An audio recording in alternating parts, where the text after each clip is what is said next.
Gas की flame high करके रखना है। उसके बाद जाएगा जिंजर,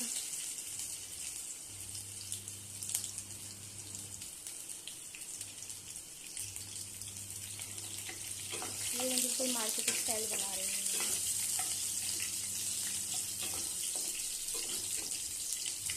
अब इसमें जाएगा अनियन, चॉप ऑनियन,